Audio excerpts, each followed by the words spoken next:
Hello my dear students, मैं मंजू कुमारी पुनः आपके समक्ष अपने नए वीडियो के साथ उपस्थित हूँ। हमने अपने लास्ट वीडियो में देखा था कि डीवी का शिक्षा दर्शन क्या है। डीवी के शिक्षा दर्शन में हमने शिक्षा के अर्थ को देखा था, शिक्षा की विशेषता को देखा था और शिक्षा के उद्देश्य को देखा था। आज हम उसी क्रम में आगे बढ़ते हैं और डीवी के शिक्षा दर्शन में देखते हैं कि डीवी ने अपने शिक्षा दर्शन में पाठ्यक्रम संबंधी क्या विशेषताएं बताई हैं। डीवी की पाठ्यक्रम संबंधी विचारधारा, Dewey's concept of curriculum. Dewey कठोर पाठ्यक्रम के पक्ष में नहीं थे। डीवी जो थे वो पाठ्यक्रम को बहुत कठोर, बहुत रिजिड नहीं रखना चाहते थे, वो लचीले पाठ्यक्रम के पक्ष में थे। डीवी बहुत कठोर पाठ्यक्रम के पक्ष में नहीं थे। उनके अनुसार पाठ्यक्रम तथा शिक्षा विधि बच्चे की रुचियों, भावनाओं तथा योग्यताओं पर आधारित होना चाहिए। डीवी कठोर पाठ्यक्रम के पक्ष में नहीं थे। डीवी चाहते थे कि पाठ्यक्रम बालक की रुचि, अभिरुचि, योग्यता, उनकी मनोवृत्ति के, उनकी योग्यता, उनकी आवश्यकता के आधार पर आधारित होनी चाहिए। शिक्षात्मक पाठ्यक्रम की रचना के लिए डीवी ने कुछ पाठ्यक्रम के कुछ सिद्धांत बताए। शिक्षात्मक पाठ्यक्रम की रचना के लिए डीवी ने पाठ्यक्रम के कुछ सिद्धांत बताए, जिसमें पहला था उपयोगिता का सिद्धांत। पाठ्यक्रम संबंधी विचारधारा में डीवी चाहते थे कि पाठ्यक्रम कठोर न हो, काफी कठोर न हो और पाठ्यक्रम बालक की रुचि, अभिरुचि, उनकी योग्यता, उनकी क्षमता, उनकी मनोवृत्ति, उनकी आईक्यू लेवल, उनकी अवस्था के हिसाब से हो। इसके लिए उन्होंने कुछ सिद्धांतों का प्रतिपादन किया था, जिनमें पहला सिद्धांत है उपयोगिता का सिद्धांत, प्रिंसिपल ऑफ यूटिलिटी। उपयोगिता का सिद्धांत, प्रिंसिपल ऑफ यूटिलिटी। डीवी के अनुसार पाठ्यक्रम में वही विषय, उन्हीं वस्तुओं, क्रियाओं एवं विषयों को सम्मिलित किया जाना चाहिए जो मानव समस्याओं के समाधान तथा जीवन स्थितियों का सामना करने के लिए उपयोगी हो। डीवी के अनुसार पाठ्यक्रम में उन्हीं विषयों, क्रियाओं एवं वस्तुओं को सम्मिलित किया जाना चाहिए जो मानव समस्याओं का समाधान तथा जीवन स्थितियों का सामना करने के लिए उपयोगी हो। कहने का तात्पर्य है कि पाठ्यक्रम में उन्हीं विषयों एवं क्रियाओं को स्थान दिया जाना चाहिए जो बालक के वर्तमान जीवन के साथ साथ भावी जीवन में भी उपयोगी हो। जो बालकों के वर्तमान जीवन के साथ साथ भावी जीवन में भी उपयोगी हो। जैसे एक शिक्षा शास्त्री थे नन, उनका कहना था कि बालक को ज्ञान सिर्फ ज्ञान के प्रदर्शन के लिए नहीं देना चाहिए। सिर्फ ज्ञान के प्रदर्शन के लिए व्यर्थ की बात बालक को सिखाना ज्ञान नहीं है, बल्कि बालकों को ऐसी बात सिखाई जानी चाहिए जो उनके भावी जीवन के लिए उपयोगी हो। क्या उपयोगी है और क्या अनुपयोगी, यह समय विशेष की विचारधारा निश्चित करती है। बालकों के लिए क्या उपयोगी है और क्या अनुपयोगी, यह समय विशेष की विचारधारा निश्चित करती है। जैसे उदाहरण के लिए लोकतंत्रीय देशों में प्रत्येक बालक को अपनी मातृभाषा एवं राष्ट्रभाषा का ज्ञान होना चाहिए। लोकतांत्रिक देशों में प्रत्येक बालक को अपनी मातृभाषा एवं राष्ट्रभाषा का ज्ञान होना चाहिए तथा वह सामाजिक व्यवहार में भी निपुण होना चाहिए, क्योंकि लोकतंत्र शासन पद्धति में हम अपने यहाँ राजतंत्र की व्यवस्था नहीं होती है कि राजा का पुत्र ही राजा बनेगा। लोकतंत्रीय व्यवस्था में बालक को व्यवहार कुशल भी होना चाहिए, क्योंकि आज के जो बालक हैं वो कल के देश के भविष्य हैं, देश के कर्णधार हैं। इन्हीं बालकों में से कल को कोई प्रधानमंत्री बनेगा, कोई शिक्षा मंत्री बनेगा, कोई वित्त मंत्री बनेगा। इन्हीं बालकों के ऊपर देश का भार आएगा। ये बालक कल के भविष्य हैं, कल के कर्णधार हैं, तो बालक को व्यवहार कुशल भी होना चाहिए। अतः पाठ्यक्रम में मातृभाषा, राष्ट्रभाषा तथा सामाजिक विज्ञान, सामाजिक क्रियाओं को स्थान देना चाहिए। तो उपयोगिता के सिद्धांत के अंतर्गत हम देखते हैं कि पाठ्यक्रम में ऐसे विषयों, ऐसे क्रियाओं, ऐसे वस्तुओं का समावेश करना चाहिए। ऐसे विषयों, ऐसे क्रियाओं, ऐसे वस्तुओं को सम्मिलित किया जाना चाहिए जो बालक के वर्तमान जीवन के साथ साथ भावी जीवन में भी उपयोगी हो। दूसरा है, डीवी के अनुसार पाठ्यक्रम संबंधी विचारधारा में डीवी दूसरा सिद्धांत बताते हैं, लचीलेपन का सिद्धांत, principle of flexibility. Principle of flexibility Dewey के विचार अनुसार, डीवी का मानना था कि पाठ्यक्रम लचीला होना चाहिए। डीवी के विचार अनुसार पाठ्यक्रम लचीला होना चाहिए। यह पूर्व निश्चित एवं कठोर नहीं होना चाहिए। यदि पाठ्यक्रम पूर्व निश्चित है तो वो पूर्व के, क्योंकि हम डीवी प्रयोजनवादी थे और प्रयोजनवादी परिवर्तन को सत्य मानते थे। उनका मानना था कि ये जगत का भी अभी निर्माण नहीं हुआ है, जगत भी परिवर्तनशील है। प्रयोजनवादी किसी भी चीज को स्थिर नहीं मानते हैं, यह परिवर्तन, जगत को भी परिवर्तनशील मानते हैं। तो डीवी का कहना है कि पाठ्यक्रम जो है वह पूर्व निश्चित एवं कठोर नहीं होना चाहिए, क्योंकि समाज का, देश का सदा परिवर्तन होते रहता है। समाज की, देश की आवश्यकता है, उद्देश्य देश काल परिस्थिति के अनुसार बदलते रहते हैं। तो पूर्व में देश का, पूर्व में समाज का क्या आवश्यकता था, क्या उद्देश्य था, उसके अनुसार यदि हम कोई पाठ्यक्रम की रचना करते हैं और उसको ऐसा कठोर बना देते हैं कि उसमें परिवर्तन नहीं किया जा सके, तो क्या आगे आने वाले 20 साल के बाद वो पाठ्यक्रम उपयोगी है? उसकी समाज में आवश्यकता है, समाज के उद्देश्यों को वो पूरा कर रही है या नहीं कर रही है? इसकी समीक्षा करते हुए पाठ्यक्रम में हम बदलाव करते हैं। इसलिए डीवी कहते हैं कि पाठ्यक्रम को लचीला होना चाहिए, कठोर नहीं होना चाहिए। यह बालक की रुचियों तथा प्रवृत्तियों तथा मानसिक आवश्यकताओं के अनुकूल होना चाहिए। पाठ्यक्रम जो है वो बालक की रुचियों तथा प्रवृत्तियों और उसकी मानसिक आवश्यकताओं, मानसिक अवस्थाओं के अनुकूल होना चाहिए। ऐसा नहीं है कि हम 5 साल के बालक को 15 साल के बालक का पाठ्यक्रम दे और 15 साल के बालक को 5 साल के बालक का पाठ्यक्रम दे। डीवी के अनुसार सेकेंडरी स्कूल का पाठ्यक्रम बालक की 4 मुख्य आवश्यकताओं एवं रुचियों पर आधारित होना चाहिए। डीवी का कहना था कि सेकेंडरी स्कूल का जो पाठ्यक्रम है वह बालक की 4 मुख्य आवश्यकताओं एवं रुचियों पर आधारित होना चाहिए। वे हैं, पहला वार्तालाप एवं प्रकटीकरण। पहला है वार्तालाप एवं प्रकटीकरण। दूसरा है जिज्ञासा एवं चीजों को ढूंढना। जिज्ञासा एवं चीजों को ढूंढना। तीसरा है रचना और चौथा है कलात्मक अभिव्यक्ति। तीसरा है रचना और चौथा है कलात्मक अभिव्यक्ति। हम देखते हैं कि तीसरा सिद्धांत डीवी बताते हैं बालक के अनुभव का सिद्धांत। तीसरा सिद्धांत डीवी पाठ्यक्रम का बताते हैं बालक के अनुभव का सिद्धांत, प्रिंसिपल ऑफ चाइल्ड एक्सपीरियंस। पाठ्यक्रम बालक के वर्तमान अनुभवों के साथ संबंधित होना चाहिए। पाठ्यक्रम ऐसा होना चाहिए जो बालक के वर्तमान अनुभव से संबंधित हो।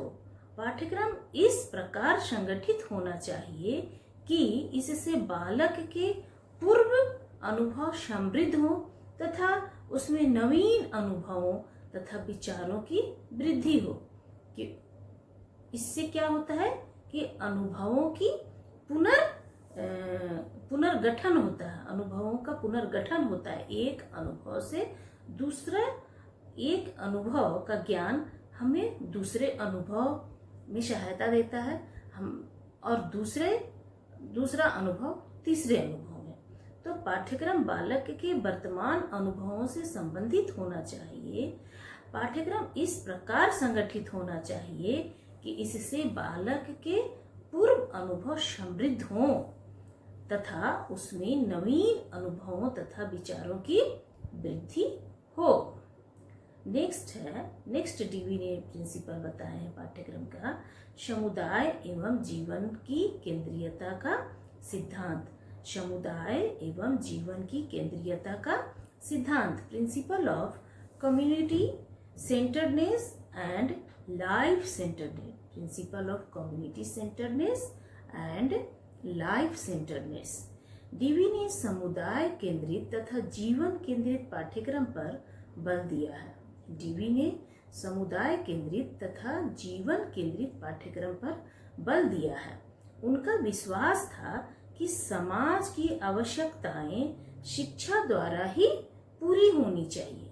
डीवी का विश्वास था कि समाज की आवश्यकताएं शिक्षा द्वारा ही पूरी होनी चाहिए, अतः जीवन की समस्याओं को पाठ्यक्रम का अंग बनाना चाहिए। अतः जीवन की समस्याओं को पाठ्यक्रम का अंग बनाना चाहिए। नेक्स्ट डीवी सिद्धांत बताते हैं, पाठ्यक्रम संबंधी सिद्धांत नेक्स्ट डीवी बताते हैं। समवाय का सिद्धांत, प्रिंसिपल ऑफ कोरिलेशन। समवाय का सिद्धांत, प्रिंसिपल ऑफ कोरिलेशन। डीवी का कथन था कि पाठ्यक्रम के विभिन्न विषयों का परस्पर संबंध होना चाहिए। डीवी का कथन था, डीवी का मानना था कि पाठ्यक्रम के विभिन्न विषयों का परस्पर संबंध होना चाहिए और इन्हें अलग अलग नहीं बल्कि संयुक्त रूप से पढ़ाना चाहिए। जैसे डीवी कहता है विभिन्न विषयों का परस्पर संबंध होना चाहिए। जैसे हम देखते हैं कि मैथमेटिक्स में a+b whole square equal to a square into 2ab into b square, इस तरह से करके फॉर्मूला है। आप देखिएगा फिजिक्स का टीचर जब आपको न्यूमेरिकल सॉल्व कराता है तो न्यूमेरिकल एक जगह पर आ जाती है इस तरह से, a+b whole square equal to, तब टीचर्स आपको कहता है यहाँ पर मैथ का a+b whole square formula put up होगा, और वो बोलता है a+b whole square equal to a square. तो वहां पर मान लीजिए वो गति पढ़ा रहा है तो v square plus 2ut plus st, इस तरह से करके आपको वो बताता है। वहां पर आपको मैथ्स का फॉर्मूला पुटअप करके न्यूमेरिकल्स सॉल्व कराता है। तो हम देखते हैं कि फिजिक्स जो है वो मैथ्स से कोरिलेटेड है। तो वही डीवी कहता है कि पाठ्यक्रम के विभिन्न विषयों का परस्पर संबंध होना चाहिए और इन्हें अलग नहीं बल्कि संयुक्त रूप से पढ़ाया जाना चाहिए, संयुक्त रूप से प्रस्तुत करना चाहिए। इसका मनोवैज्ञानिक कारण यह है, ये समवाय सिद्धांत जो है इसका मनोवैज्ञानिक कारण यह है कि बालक का मन पूर्ण इकाई है। बालक का मन पूर्ण इकाई है, वह संकीर्ण विभागों में बटा हुआ नहीं है। बालक का मन जो है वो पूर्ण इकाई है, किसी प्रकार की संकीर्ण विभागों में बटा हुआ नहीं है। डीवी ने प्रारंभिक स्कूल एवं जीवन को 3 भागों में बांटा है। डीवी ने प्रारंभिक स्कूल एवं जीवन को 3 भागों में बांटा है। पहला फर्स्ट पीरियड में वो 4 से 8 साल के बच्चों को रखना चाहते हैं। फर्स्ट पीरियड में वो 4 to 8 ईयर्स के बालकों को रखते हैं और कहते हैं कि इस काल में साधारण रूप से पढ़ना लिखना तथा गणित को स्थान देना चाहिए।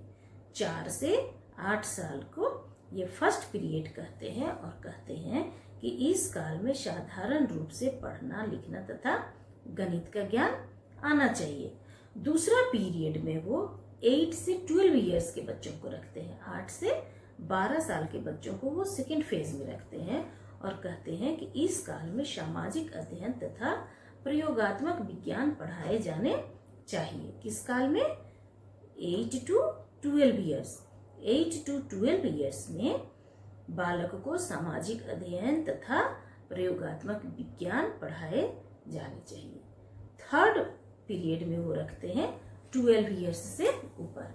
थर्ड पीरियड में वो 12 साल से ऊपर के बालक को रखते हैं और कहते हैं कि इस अवस्था में बालक को सामाजिक समस्याओं के समाधान के विषय में बताया जाना चाहिए।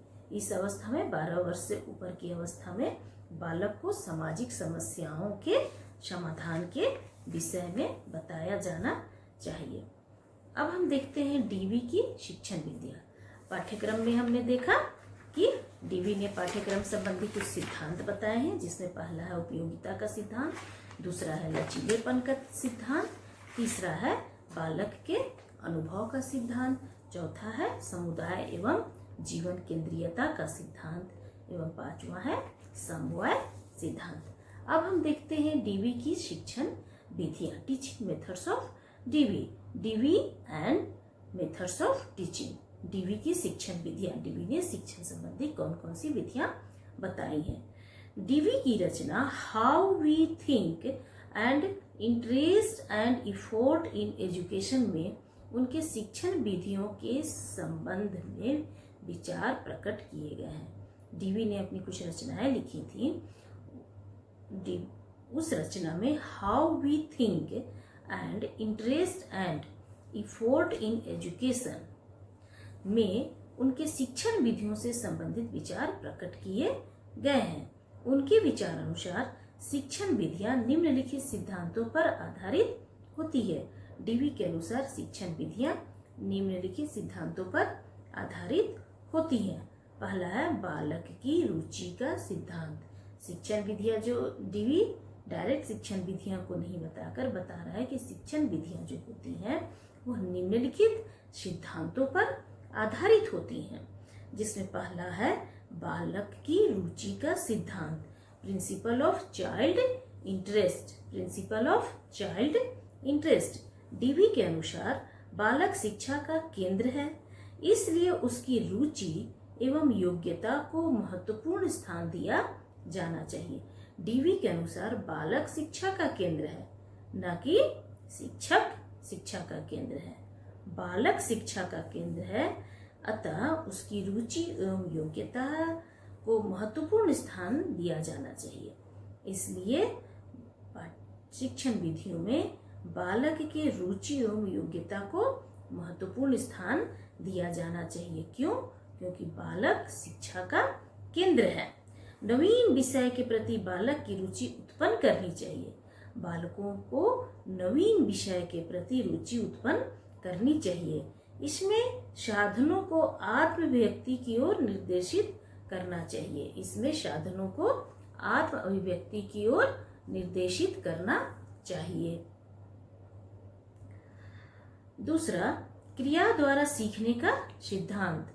दूसरा, क्रिया द्वारा सीखने का सिद्धांत, principle of learning through activity, principle of learning through activity.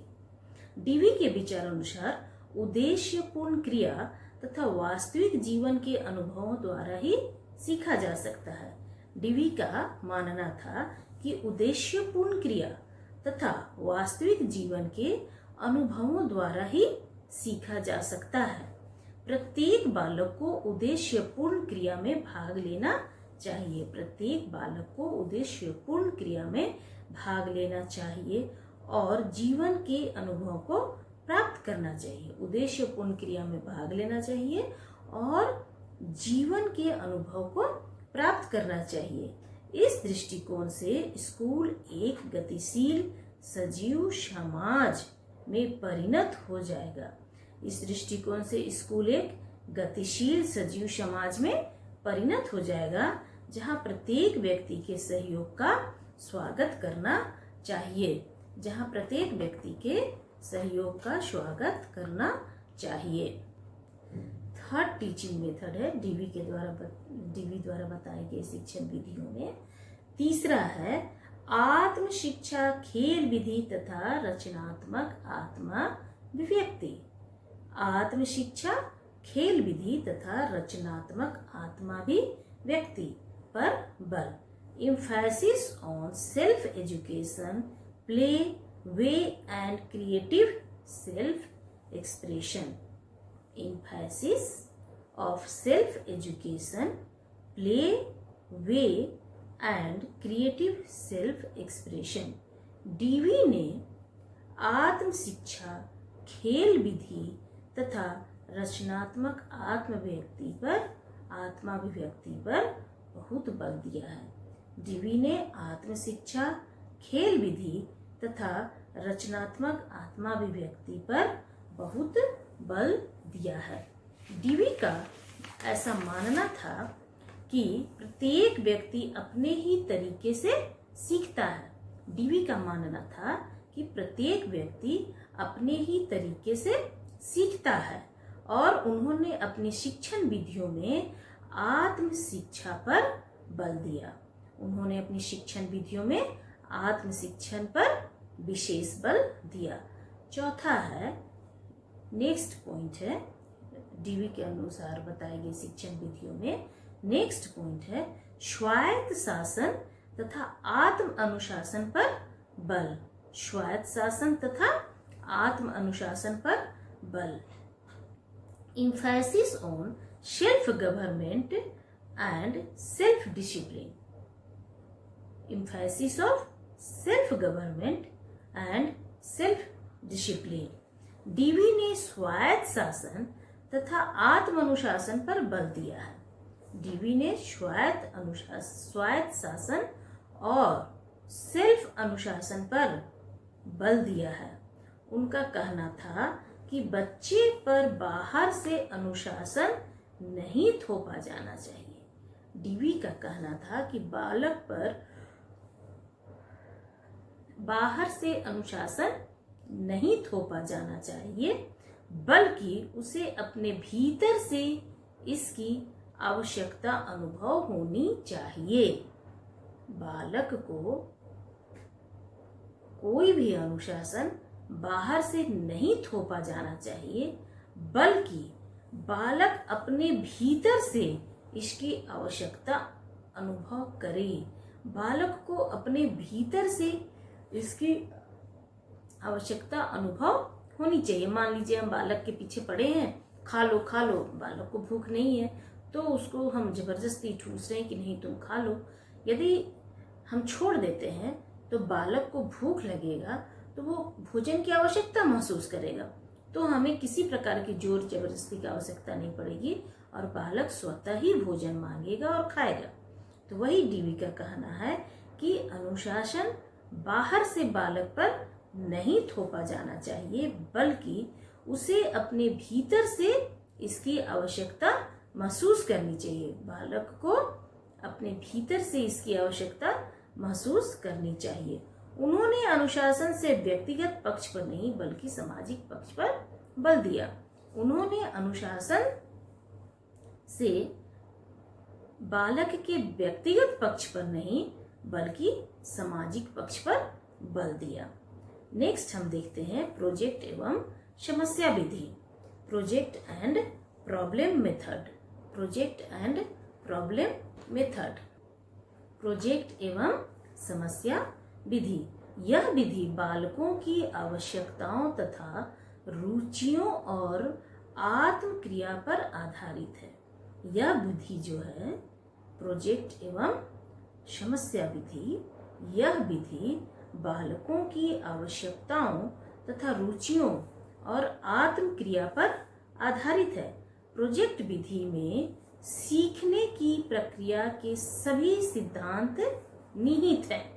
Project विधि में सीखने की प्रक्रिया की सभी सिद्धांत निहित हैं और इसमें सीखने की सभी शर्तें पूरी होती हैं।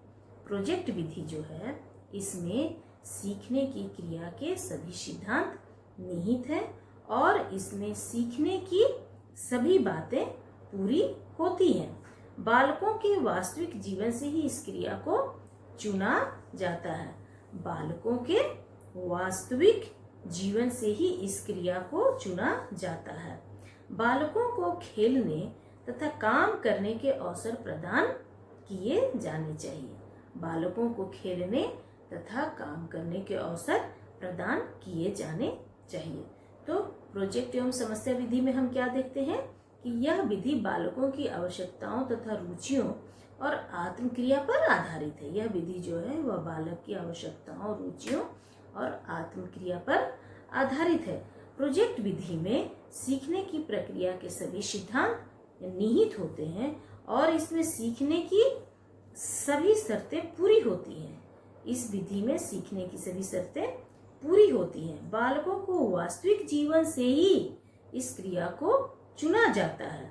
बालकों को खेलने तथा काम करने के समान अवसर प्रदान किए जाने चाहिए। इस विधि के निम्नलिखित स्टेप हैं। इस विधि के कुछ स्टेप हैं जिसमें पहला है स्थिति प्रदान करना। पहला है स्थिति प्रदान करना, प्रोवाइडिंग ए सिचुएशन। दूसरा है प्रोजेक्ट चुनना, चूजिंग ए प्रोजेक्ट। दूसरा क्या है? प्रोजेक्ट चुनना, चूजिंग ए प्रोजेक्ट। तीसरा है योजना बनाना, प्लानिंग। किसी भी काम को करने से पहले हम योजना बनाते हैं। यदि बिना योजना के आप कोई भी कार्य करेंगे तो मुझे उम्मीद नहीं है कि सफलता मिलेगी। किसी भी कार्य की सफलता के पीछे उस कार्य को करने के लिए कितना वर्क किया गया है, कितना योजना तैयार किया गया है, उस पर उस कार्य की सफलता निर्भर करती है। तो दूसरा है, तीसरा है योजना बनाना, प्लानिंग। चौथा है कार्यान्वित करना, एग्जीक्यूटिंग। हम प्रोजेक्ट चुन लिए, योजना भी बना लिए, तब उसे कार्यान्वित करेंगे तो एग्जीक्यूटिंग। एंड नेक्स्ट है परीक्षण एवं मूल्यांकन, जजिंग एंड इवैल्यूएटिंग। तो डीवी ने प्रोजेक्ट एवं समस्या विधि में इसके कुछ स्टेप बताए हैं, जिसमें पहला है स्थिति प्रदान करना, प्रोवाइडिंग ए सिचुएशन। दूसरा है प्रोजेक्ट चुनना, चूजिंग ए प्रोजेक्ट। तीसरा है योजना बनाना, प्लानिंग। चौथा है कार्यान्वित करना, एग्जीक्यूटिंग। और पांचवा है परीक्षण एवं मूल्यांकन। आगे हम देखते हैं डीवी की अनुशासन संबंधी विचारधारा। डीवी का पाठ्यक्रम देखें, डीवी की शिक्षण विधियां देखें। अब हम देखते हैं डीवी की अनुशासन संबंधी विचारधारा। शिक्षण विधियों में हमने कौन कौन सा शिक्षण विधि देखा?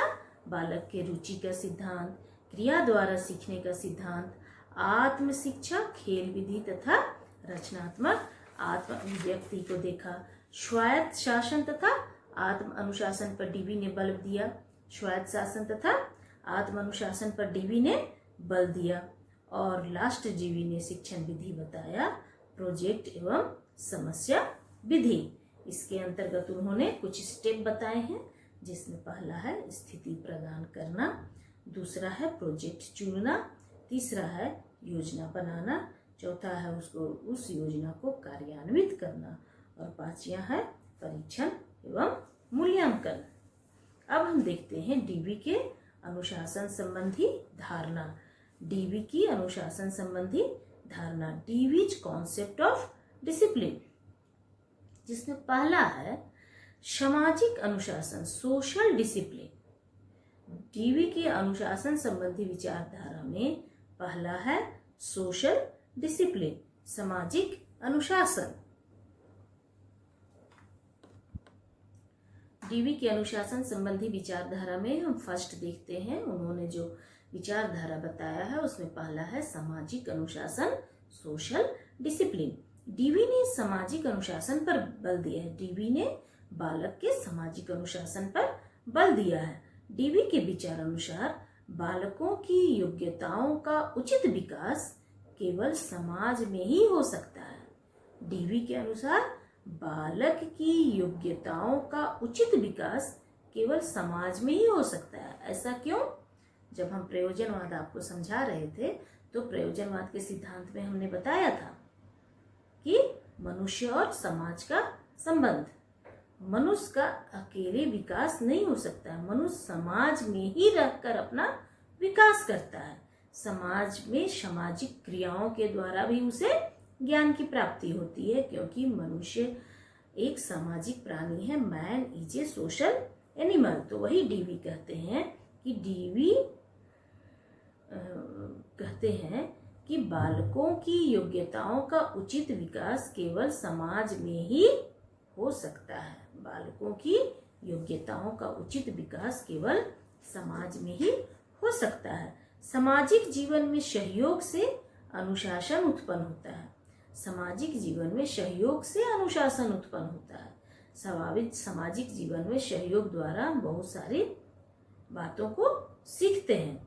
दूसरा है बालक की स्वतंत्रता, फ्रीडम ऑफ चाइल्ड, बालक की स्वतंत्रता। डीवी स्वतंत्र अनुशासन के सिद्धांत में विश्वास रखते थे। डीवी जो थे वह स्वतंत्र अनुशासन के पक्ष में विश्वास रखते थे। दंड अथवा बाह्य नियंत्रण पर आधारित अनुशासन दूषित होता है। डीवी का मानना था कि दंड अथवा बाह्य नियंत्रण पर आधारित अनुशासन दूषित होता है। अनुशासन आंतरिक होना चाहिए, ये नहीं कि मेरे डर से, हमारे डर से बालक कुछ करे। बालक के अंदर अनुशासन आंतरिक होना चाहिए। डीवी स्कूल की सहयोगात्मक क्रियाओं से बालकों की प्राकृतिक वृत्तियों को अनुशासित करना चाहते थे। डीवी का मानना था कि अनुशासन जो है वह आंतरिक होना चाहिए। तो डीवी स्कूल की सहयोगात्मक क्रियाओं से, स्कूल में जो करिकुलर एक्टिविटीज होती है, कुछ सहयोगात्मक क्रियाएं होती हैं, उसके माध्यम से बालकों की प्राकृतिक वृत्तियों से अनुशासित करना चाहते थे। नेक्स्ट हम देखते हैं अध्यापक की भूमिका पर डीवी के विचार। शिक्षा में अध्यापक की क्या भूमिका होगी? डीवी ने जो अपना शिक्षा दर्शन बताया उसमें उन्होंने शिक्षक के लिए भी, अध्यापक के लिए भी भूमिका तय की है। तो हम देखते हैं अध्यापक की भूमिका पर डीवी के विचार। Dewey's views on role of teacher. Dewey's views on role of teacher. Dewey ने शिक्षा में अध्यापक को महत्वपूर्ण स्थान दिया है। डीवी ने शिक्षा में अध्यापक को महत्वपूर्ण सिद्धांत दिया है। उनका कर्तव्य बच्चों की शिक्षात्मक क्रियाओं का निरीक्षण तथा मार्गदर्शन करना है। डीवी ने शिक्षा में अध्यापक को महत्वपूर्ण स्थान दिया है। उनका कर्तव्य बच्चों की शिक्षात्मक क्रियाओं का निरीक्षण तथा मार्गदर्शन करना है और सामाजिक वातावरण में अधिकतम विकास की सुविधा प्रदान करना है। और सामाजिक वातावरण में अधिकतम सुविधा प्रदान करना है, किसकी? विकास की। सामाजिक वातावरण में विकास की अधिकतम सुविधा प्रदान करना है। उसे अच्छे सामाजिक जीवन की नींव रखनी है। किसे? अध्यापक को। अध्यापक को अच्छे सामाजिक जीवन की नींव रखनी है। विद्यार्थियों के साथ प्रत्यक्ष संपर्क स्थापित करके, विद्यार्थियों के साथ प्रत्यक्ष संपर्क स्थापित करके तथा सहानुभूतिपूर्ण व्यवहार द्वारा वह उनमें सामाजिक दृष्टिकोण तथा सामाजिक रुचियों का निर्माण करता है। किसमें? बालक में। एक अध्यापक को क्या करना चाहिए कि बालक में सामाजिक जीवन की नींव रखनी है। उसके लिए सामाजिक वातावरण में अधिकतम विकास की सुविधा प्रदान करनी चाहिए। विद्यार्थियों के साथ प्रत्यक्ष संपर्क स्थापित करके तथा सहानुभूतिपूर्ण व्यवहार द्वारा उनमें सामाजिक दृष्टिकोण तथा सामाजिक रुचियों का निर्माण करना चाहिए। डीवी के अनुसार, डीवी का कहना था कि अध्यापक समाज में ईश्वर का प्रतिनिधि होता है। डीवी का कहना था कि अध्यापक जो होता है वह समाज में ईश्वर का प्रतिनिधि होता है। अध्यापक को पाठ्यक्रम के निर्माण तथा स्कूल के प्रशासन में पर्याप्त स्वतंत्रता मिलनी चाहिए। अध्यापक जो होता है वह ईश्वर का प्रतिनिधि होता है। डीवी का ऐसा मानना था कि अध्यापक समाज में ईश्वर का प्रतिनिधि होता है। अतः अध्यापक को पाठ्यक्रम के निर्माण तथा स्कूल के प्रशासन में पर्याप्त स्वतंत्रता मिलनी चाहिए, जिससे वह बालकों का अधिकतम विकास, उच्चतम विकास कर सके, उच्चतम विकास के लिए मार्ग प्रशस्त कर सके। परंतु समाज तथा बालकों की रुचियों को हमेशा अपने सामने रखना चाहिए। एक अध्यापक को बालकों का विकास, उच्चतम विकास करते समय, बालक को विकास की प्रक्रिया पर अग्रसर करते समय हमेशा समाज तथा बालकों की रुचियों को सामने रखना चाहिए। तो अध्यापक की भूमिका में हम क्या देखते हैं, डीवी ने अध्यापक की क्या भूमिका बताई है कि समाज में अध्यापक को महत्वपूर्ण स्थान मिलना चाहिए। समाज में अध्यापक जो है वो ईश्वर का प्रतिनिधि के रूप में होता है। अतः शिक्षक का कर्तव्य होता है कि बालक की शिक्षात्मक क्रियाओं का निरीक्षण करे तथा उस मार्गदर्शन करे और सामाजिक वातावरण में अधिकतम विकास की सुविधा प्रदान करे। उसे अच्छे सामाजिक जीवन की नींव रखनी है। किसे? बालक को एक अच्छे सामाजिक जीवन की नींव रखनी है। अतः विद्यार्थियों के साथ प्रत्यक्ष संपर्क स्थापित करके तथा सहानुभूतिपूर्ण व्यवहार द्वारा वह किनमें बालकों में सामाजिक दृष्टिकोण तथा सामाजिक रुचियों का विचार निर्माण करता है, विकास करता है। चूंकि अध्यापक जो होता है वो समाज में ईश्वर का प्रतिनिधि होता है, अतः अध्यापक को पाठ्यक्रम के निर्माण तथा स्कूल के प्रशासन में पर्याप्त स्वतंत्रता मिलनी चाहिए।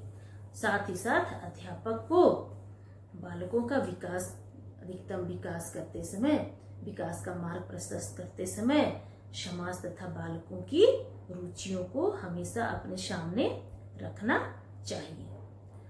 ये हो गया अध्यापक की भूमिका। समाज में अध्यापक की क्या भूमिका होनी चाहिए डीवी के शिक्षा दर्शन के अनुसार।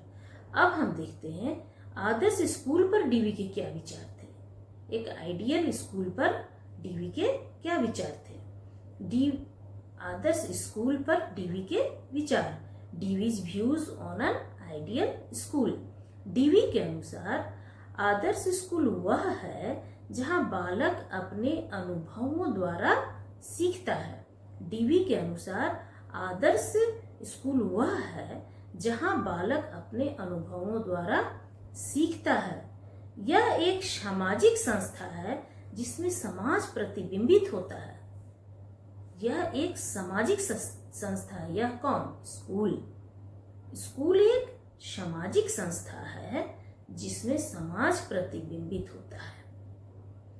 यह समाज का छोटा रूप होता है। विद्यालय जो होता है वह समाज का छोटा रूप होता है, लघु रूप होता है। यह सामाजिक एवं मनोवैज्ञानिक आवश्यकता है। स्कूल सामाजिक, सोशल एंड मनोवैज्ञानिक, साइकोलॉजिकल आवश्यकता है। सामाजिक इसलिए क्योंकि वह समाज के सदस्य के रूप में बालक को शिक्षा प्रदान करता है।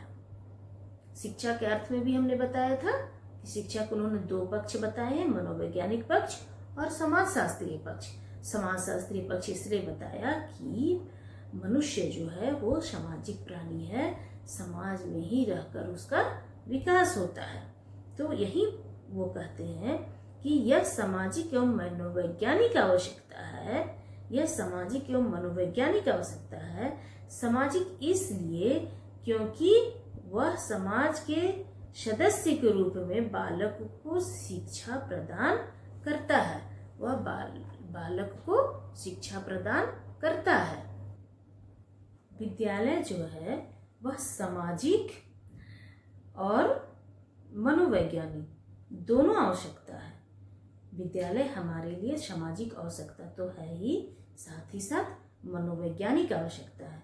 क्योंकि शिक्षा के अर्थ में मैंने आपको बताया था कि डीवी ने शिक्षा के अर्थ में शिक्षा के दो पक्ष बताए हैं, मनोवैज्ञानिक पक्ष और समाजशास्त्रीय पक्ष। तो सामाजिक इसलिए, सामाजिक क्यों है? सामाजिक इसलिए क्योंकि वह समाज के सदस्य के रूप में बालक को शिक्षा प्रदान करता है, और मनोवैज्ञानिक इसलिए क्योंकि वह बालक के लिए सर्वोत्तम को पहचानता है। बालक के लिए सर्वोत्तम क्या है, बालक के लिए सबसे अच्छा क्या है, बालक का उच्चतम विकास क्या है, इसको पहचानता है। डीवी के अनुसार आदर्श स्कूल की प्रमुख विशेषताएं निम्नलिखित हैं। डीवी ने आदर्श स्कूल की कुछ विशेषताएं बताई हैं, जिनमें से कुछ प्रमुख विशेषताएं इस प्रकार हैं। पहला है व्यापक आदर्श परिवार। व्यापक आदर्श परिवार, enlarge ideal home. Enlarge ideal home. दूसरा, समाज का लघु रूप। दूसरा, आदर्श स्कूल पर डीवी ने बताया कि आदर्श स्कूल की जो प्रमुख विशेषताएं उन्होंने बताई हैं, उसमें पहला बताया है व्यापक आदर्श परिवार। दूसरा बताया है समाज का लघु रूप, सोसाइटी इज मिनी छोटा, सोसाइटी इज मिनी। तीसरा उन्होंने बताया है बाल केंद्रित संस्था, चाइल्ड सेंटर्ड इंस्टीट्यूशन। तीसरा स्कूल की विशेषता में डीवी ने बताया है बाल केंद्रित संस्था, चाइल्ड सेंटर्ड इंस्टीट्यूशन। चौथा बताया है प्रयोगात्मक संस्था, एक्सपेरिमेंटल इंस्टीट्यूशन। प्रयोगात्मक संस्था, एक्सपेरिमेंटल इंस्टीट्यूशन। पांचवा है व्यावसायिक शिक्षा की स्थापना। पांचवा स्कूल की विशेषता डीवी बताते हैं व्यावसायिक शिक्षा की व्यवस्था, professional education, provision for vocational education. Professional education और वोकेशनल एजुकेशन, व्यावसायिक शिक्षा की व्यवस्था, प्रोविजन फॉर वोकेशनल एजुकेशन। आजकल हम देखते हैं विश्वविद्यालयों में तरह तरह के वोकेशनल कोर्स चलाए जाते हैं। बच्चे रेगुलर कोर्स के साथ साथ कुछ वोकेशनल कोर्स भी करते हैं। नेक्स्ट उन्होंने बताया नैतिक शिक्षा की व्यवस्था। इस आदर्श स्कूल के विषय में उनकी जो विशेषता है उसमें एक प्रमुख विशेषता यह भी है कि नैतिक शिक्षा की व्यवस्था में हम देख रहे हैं कि आज समाज में मूल्य बहुत गिर गए हैं। विषय प्रधान शिक्षा तो दी जाती है, English, Hindi, maths, physics, chemistry, economics, geography, civics, सब कुछ की शिक्षा दी जाती है स्कूलों में, लेकिन मोरल साइंस की शिक्षा नहीं दी जाती है, जिसके कारण बालक अपने संस्कार से, अपनी संस्कृति से परिचित नहीं हो पाता है और बालकों के मूल्य में, बालकों के चरित्र में, बालकों के संस्कार में गिरावट आ रही है। अतः नैतिक शिक्षा की व्यवस्था डीवी ने आदर्श स्कूल की जो विशेषता बताई है उसमें एक विशेषता, प्रमुख विशेषता यह भी बताई है कि नैतिक शिक्षा की व्यवस्था होनी चाहिए। विद्यालयों में नैतिक शिक्षा की व्यवस्था होनी चाहिए। Provision for moral education, provision for moral education.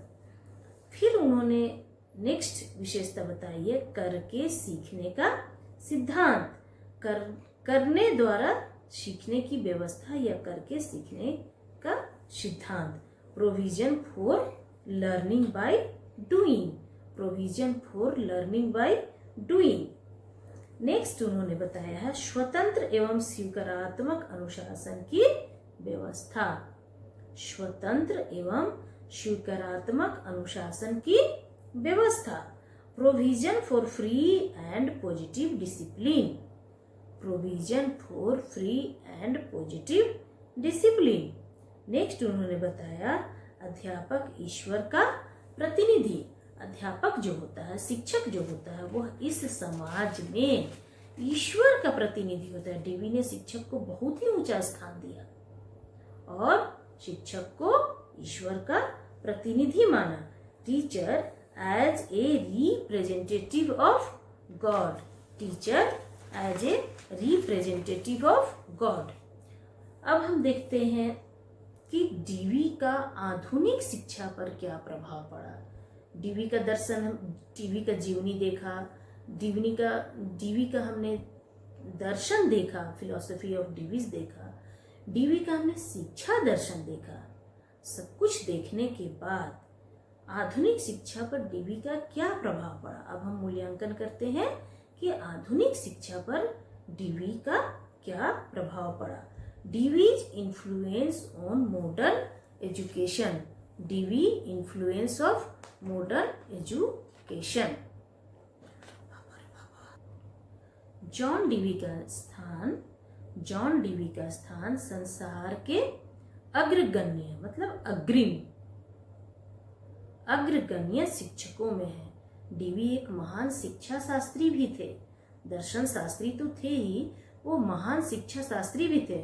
और जीवनी में मैंने आपको बताया था कि वो कितने समय तक वर्मोंट विश्वविद्यालय में दर्शन शास्त्र के प्रोफेसर रहे, अध्यक्ष रहे। स्कूल ऑफ लेबोरेटरी की इन्होंने स्थापना की, जिसने अमेरिका के एजुकेशन सिस्टम पर बहुत प्रभाव डाला। तो डीवी एक अच्छे शिक्षक भी थे। जॉन डीवी का स्थान संसार के अग्रगण्य शिक्षकों मतलब गण्यमान्य शिक्षकों में सबसे आगे अग्रिम में है। वह मौलिक विचारक एवं व्यवहारिक अध्यापक थे। डीवी जो थे वे मौलिक विचारक एवं व्यवहारिक अध्यापक थे। उन्होंने शिक्षा के विभिन्न विचारों को व्यवहारिक रूप दिया। शिक्षा में जो विभिन्न विचार प्रतिपादित थे उसको उन्होंने व्यवहारिक रूप प्रदान किया। उन्होंने शिक्षा को प्रगतिवादी दृष्टिकोण भी प्रदान किया। उनका रूप तो दिया ही, व्यवहारिक दृष्टिकोण तो प्रदान किया ही, साथ ही साथ प्रगतिवादी दृष्टिकोण भी प्रदान किया। वास्तव में डीवी ने शिक्षा के क्षेत्र में नई क्रांति लाई। वास्तव में डीवी ने शिक्षा के क्षेत्र में नई क्रांति लाई। डीवी के कई विचारों ने आधुनिक शिक्षा को बहुत प्रभावित किया है। डीवी के कई ऐसे विचार हैं जिन्होंने आधुनिक शिक्षा को बहुत अधिक प्रभावित किया है। जैसे उन्होंने स्कूल ऑफ लेबोरेटरी की स्थापना की, जिसने अमेरिका की शिक्षा व्यवस्था में आमूलचूल परिवर्तन किए। डीवी आधुनिक शिक्षा पर डीवी का जो प्रभाव पड़ा उसमें सबसे फर्स्ट है शिक्षा के उद्देश्य पर प्रभाव। डीवी ने जो शिक्षा के दर्शन बताए उसका आधुनिक शिक्षा पर प्रभाव पड़ा, जिसमें पहला है शिक्षा के उद्देश्य पर प्रभाव, impact on AIIMS of education. Impact on AIIMS of education. आज प्रजातंत्रात्मक मूल्यों के शिक्षण को शिक्षा का एक महत्वपूर्ण उद्देश्य माना जाता है। आज प्रजातंत्रात्मक मूल्यों के शिक्षण को शिक्षा का एक महत्वपूर्ण उद्देश्य माना जाता है। डीवी ने भी बालक को सामाजिक एवं प्रजातंत्रात्मक गुणों के विकास पर जोर दिया। हमारे देश में प्रजातंत्रात्मक शिक्षा क्यों है? क्योंकि हमारे देश में डेमोक्रेसी है। हमारा देश लोकतांत्रिक देश है। यहाँ लोकतांत्रिक पद्धति द्वारा शासन चलाया जाता है। अतः डीवी कहते हैं कि आज प्रजातंत्रात्मक मूल्यों के शिक्षण को शिक्षा का एक महत्वपूर्ण उद्देश्य माना जाता है। क्यों? क्योंकि हमारा देश एक प्रजातांत्रिक देश है, एक लोकतांत्रिक देश है। डीवी ने भी बालक को सामाजिक एवं प्रजातंत्रात्मक गुणों के विकास पर जोर दिया है। डीवी ने भी बालक के प्रजातंत्रात्मक विकास तथा सामाजिक गुणों के विकास पर बल दिया है। दूसरा देखते हैं शिक्षण विधियों पर प्रभाव। डीवी के शिक्षा दर्शन में डीवी ने जो शिक्षण विधियां बताई, अभी हम तुरंत आप लोग को बताए हैं डीवी का शिक्षण विधि। तो डीवी ने जो शिक्षण विधियां बताई उसका समाज पर क्या प्रभाव पड़ा। शिक्षण विधियों का प्रभाव, इम्पैक्ट ऑन एजुकेशन मेथड। वर्तमान शिक्षण विधियों पर डीवी का प्रभाव दिखाई देता है। वर्तमान जो शिक्षण विधि है उसमें डीवी का शिक्षण विधि का स्पष्ट प्रभाव देखने को मिलता है। डीवी ने शिक्षण में रुचि एवं प्रेरणा, इंटरेस्ट एंड मोटिवेशन द्वारा इंटरेस्ट पैदा करना। यदि किसी में किसी चीज को लेकर के इंटरेस्ट नहीं है तो हम मोटिवेशन द्वारा उसमें वो चीज पैदा करने की कोशिश करते हैं। तो वही डीवी कहता है शिक्षण विधियों का प्रभाव, इम्पैक्ट ऑन एजुकेशन मेथड। वर्तमान शिक्षण विधियों पर डीवी का प्रभाव दिखाई देता है। डीवी ने शिक्षण में रुचि एवं प्रेरणा, इंटरेस्ट एंड मोटिवेशन को बहुत अधिक महत्व दिया है। उन्होंने लर्निंग बाय एक्सपीरियंस, डीवी की एक रचना है लर्निंग बाय एक्सपीरियंस, उन्होंने लर्निंग बाय एक्सपीरियंस को महत्व देने के साथ साथ प्ले वे, डायरेक्ट एक्सपीरियंस तथा टूल्स के निर्माण और प्रयोग पर बहुत बल दिया है। डीवी ने लर्निंग बाय एक्सपीरियंस को महत्व देने के साथ साथ play way, direct and experiences, play way and direct experiences तथा टूल्स के निर्माण और प्रयोग पर बहुत अधिक बल दिया है। अब हम देखते हैं पाठ्यक्रम पर क्या प्रभाव पड़ा डीवी का। डीवी ने जो शिक्षा संबंधी अपने विचारधारा, शैक्षिक चिंतन बताया है, उस पर पाठ्यक्रम का क्या प्रभाव पड़ा। इम्पैक्ट ऑन करिकुलम, डीवी ने पाठ्यक्रम के संबंध में व्यापक धारणा को ही अपनाया है। डीवी ने पाठ्यक्रम के संबंध में व्यापक धारणा को अपनाया है जो हमारी वर्तमान पाठ्यक्रम संबंधी धारणा के अनुकूल है, जो हमारी वर्तमान पाठ्यक्रम संबंधी धारणा के अनुकूल है। डीवी के विचारों के कारण ही शिशु केंद्रित, समुदाय केंद्रित तथा समवाय शिक्षा के सिद्धांत डीवी ने कुछ बताए थे, पाठ्यक्रम के सिद्धांत बताए थे। डीवी का पाठ्यक्रम अभी तुरंत मैंने बताया, तो डीवी ने उसमें पाठ्यक्रम निर्माण के कुछ सिद्धांत बताए थे। तो डीवी के विचारों के कारण ही शिशु केंद्रित शिक्षा, समुदाय केंद्रित शिक्षा और समवाय पाठ्यक्रम को अपनाया जा रहा है। डीवी के कारण ही बाल केंद्रित शिक्षा, समुदाय केंद्रित शिक्षा और समवाय पाठ्यक्रम को अपनाया जा रहा है। नेक्स्ट है अनुशासन पर प्रभाव। डीवी का अनुशासन पर क्या प्रभाव पड़ा। Impact on discipline, impact on discipline, Dewey ने स्वतंत्र अनुशासन, फ्रीडम डिसिप्लिन, आत्म अनुशासन, सेल्फ डिसिप्लिन तथा सामाजिक अनुशासन, सोशल डिसिप्लिन संबंधी विचारों ने आधुनिक शिक्षा शास्त्रियों को बहुत अधिक प्रभावित किया। डीवी के संबंध में डीवी के स्वतंत्र अनुशासन, फ्री डिसिप्लिन, आत्म अनुशासन, सेल्फ डिसिप्लिन तथा सामाजिक अनुशासन, सोशल डिसिप्लिन संबंधी विचारों ने आधुनिक शिक्षा शास्त्रियों को बहुत अधिक प्रभावित किया है। दूसरा है प्रयोगात्मक स्कूल का निर्माण। डीवी के शिक्षा पर जो प्रभाव पड़ा उसमें नेक्स्ट है प्रयोगात्मक स्कूल का प्रभाव।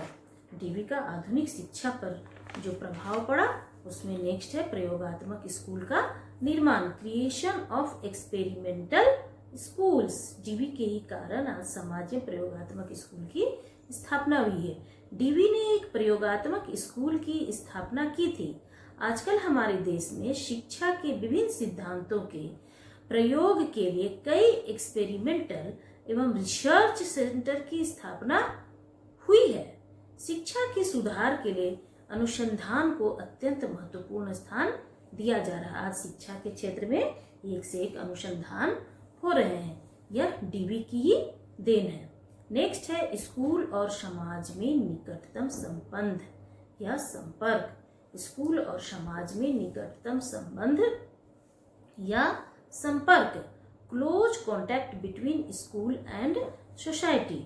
यह डीवी का ही प्रभाव है कि वर्तमान युग में स्कूल और समाज एक दूसरे के निकट आ रहे हैं। यह डीवी का ही देन है, यह डीवी का ही कंट्रीब्यूशन है, डीवी का ही योगदान है कि वर्तमान युग में स्कूल और समाज एक दूसरे के निकट आ रहे हैं और बालक के अनुभवों को महत्व प्रदान कर रहे हैं। नेक्स्ट है स्कूलों में स्वायत्त शासन, सेल्फ गवर्नमेंट इन स्कूल। स्कूलों में स्वायत्त शासन, स्कूलों में स्वायत्त अनुशासन डीवी ने प्रारंभ से ही किया था। डीवी ने प्रारंभ से ही स्कूलों में स्वायत्त शासन पर बल दिया था। डीवी का स्कूल एक प्रजातंत्रात्मक समाज था। डीवी का जो स्कूल था वो एक प्रकार से प्रजातंत्रात्मक समाज था। डीवी के अनुसार प्रजातंत्र एक जीवन विधि है जिसको सीखने के लिए प्रजातंत्रात्मक जीवन व्यतीत करना आवश्यक है। डीवी के अनुसार प्रजातंत्र क्या है? एक जीवन विधि है। डीवी के अनुसार प्रजातंत्र एक जीवन विधि है जिसको सीखने के लिए प्रजातंत्रात्मक जीवन व्यतीत करना अत्यंत आवश्यक है। अब हम देखते हैं डीवी के शिक्षा दर्शन की आलोचना। हमने देख लिया डीवी का क्या दर्शन था, डीवी का क्या शिक्षा दर्शन था। वर्तमान में आधुनिक समाज में डीवी के शिक्षा दर्शन का क्या प्रभाव पड़ा। अब हम इसके क्रिटिसिज्म को देखते हैं, क्योंकि हम जानते हैं कि हर एक वस्तु में मेरिट्स के साथ डिमेरिट्स होता है। तो अब हम देखते हैं कि डीवी के शिक्षा दर्शन की क्या क्या आलोचना हुई, क्या क्या डिमेरिट्स थे डीवी के शिक्षा दर्शन में, क्या क्या क्रिटिसिज्म हुआ। यद्यपि डीवी के शिक्षा दर्शन की आलोचना, डीवी के शिक्षा दर्शन की आलोचना, criticism of Dewey's educational philosophy, criticism of Dewey educational philosophy. यद्यपि डीवी की दार्शनिक विचारधारा ने शिक्षा प्रक्रिया पर गहरा प्रभाव डाला, किंतु उनके सिद्धांतों की आलोचना हुई। डीवी की जो दार्शनिक विचारधारा थी उन्होंने शिक्षा प्रक्रिया पर गहरा प्रभाव डाला, फिर भी उनके सिद्धांतों की आलोचना हुई। उसे हम निम्नलिखित रूप में व्यक्त कर सकते हैं या निम्नलिखित रूप से देख सकते हैं। पहला है आध्यात्मिक मूल्यों का अभाव। डीवी के शिक्षा दर्शन में आध्यात्मिक मूल्यों का नितांत अभाव था, एब्सेंस ऑफ स्पिरिचुअल वैल्यूज। दूसरा है गलत और परस्पर विरोधी सिद्धांत। गलत, डीवी का जो शिक्षा दर्शन की आलोचना की गई है उसमें दूसरी आलोचना है गलत और परस्पर विरोधी सिद्धांत, रॉन्ग एंड कॉन्ट्राडिक्टरी थ्योरीज। तीसरा है शिक्षा के स्पष्ट उद्देश्यों का प्रभाव, शिक्षा के स्पष्ट उद्देश्यों का प्रभाव। चौथा है औपचारिक शिक्षा के लिए कोई स्थान नहीं। डीवी औपचारिक शिक्षा के लिए कोई स्थान नहीं देते थे। नेक्स्ट है डीवी के प्रोजेक्ट पाठ्यक्रम पर आलोचना। जो प्रोजेक्ट विधि है, प्रोजेक्ट मेथड बताया है डीवी ने शिक्षण विधि का, उसकी आलोचना। डीवी के प्रोजेक्ट पाठ्यक्रम पर आलोचना। नेक्स्ट है प्रोजेक्ट विधि की अनुपयोगिता। डीवी के शिक्षा दर्शन की आलोचना में लास्ट है प्रोजेक्ट विधि की अनुपयोगिता, non suitability of project method, non suitability of project method. अंत में हम कह सकते हैं कि डीवी महोदय की विचारों की आलोचना तो की जाती है। अंत में हम कह सकते हैं कि डीवी महोदय की विचारों की आलोचना तो की जा सकती है, परंतु इसमें कोई संदेह नहीं है कि उनकी विचारधारा ने शिक्षा के क्षेत्र में एक आंदोलन खड़ा किया। उनकी महानता में कोई संदेह भी नहीं है। उनकी शैक्षिक विचारधारा का प्रभाव वर्तमान काल की शिक्षा पर आधारित, वर्तमान काल की शिक्षा पर किसी भी अन्य शिक्षा शास्त्री से कहीं अधिक प्रभाव पड़ा है। डीवी ने अनेक देशों की शैक्षिक पुनर्रचना में अपना योगदान दिया है। डीवी ने अनेक देशों के शैक्षिक पुनर्रचना में अपना योगदान दिया है। इस प्रकार डीवी नई शिक्षा पद्धति के प्रणेता हैं। आज का शिक्षा जगत उनसे प्रेरणा ग्रहण कर प्रगति के मार्ग पर बढ़ रहा है।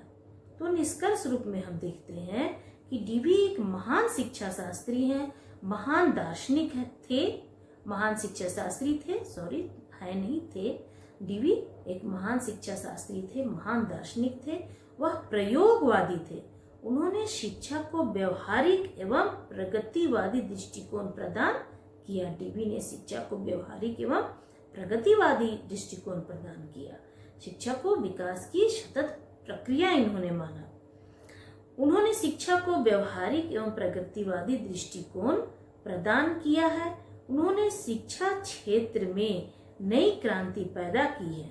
डीवी ने शिक्षा के क्षेत्र में नई क्रांति पैदा की है। उन्होंने शिक्षा को युग का दर्पण, डीवी ने शिक्षा को युग का दर्पण, मिरर ऑफ द एज और जीवन, लाइफ कहकर शिक्षा प्रणाली को नई शिक्षा प्रदान की है। उनके शिक्षा सिद्धांतों में कितनी भी त्रुटियां क्यों न हो, परंतु सच्चाई यह है कि एक व्यवहारिक शिक्षा शास्त्री होने के नाते उनके विचारों की बहुत प्रशंसा हुई है। वे स्कूलों में व्याप्त स्कूलों में जो रूढ़िवादिता व्याप्त थी उसके विरुद्ध थे। डीवी के समय स्कूलों में बहुत सारी रूढ़िवादी विचारधाराएं स्थापित थी जिसका डीवी विरोध करते थे। उन्होंने स्कूल को नई रेखाओं पर स्थापित करने का प्रयास किया। शिक्षा को सामाजिक महत्व प्रदान करके उन्होंने समाज को अपना आभारी बनाया है। आज भी वर्तमान शिक्षा में कई विचारों तथा उपलब्धियों को समाहित किया जाता है। तो बच्चों, आज के लिए इतना ही। डीवी यहाँ पर समाप्त हुआ। हम अपने नेक्स्ट वीडियो में हो सकता है कि विवेकानंद को देखें। और आज हमने जो भी पढ़ा है उम्मीद है कि आपको समझ में आ गया होगा। आज हमने डीवी के शिक्षा दर्शन को देखा। डीवी का आधुनिक शिक्षा पर डीवी के शिक्षा दर्शन का क्या प्रभाव पड़ा उसको देखा। साथ ही साथ किसी भी कोई भी वस्तु हो उसमें मेरिट्स के साथ डिमेरिट्स भी होता है। तो हमने डीवी के शिक्षा दर्शन की क्या आलोचना है उसको देखा। तो आज का विषय यहीं समाप्त होता है। बहुत बहुत धन्यवाद।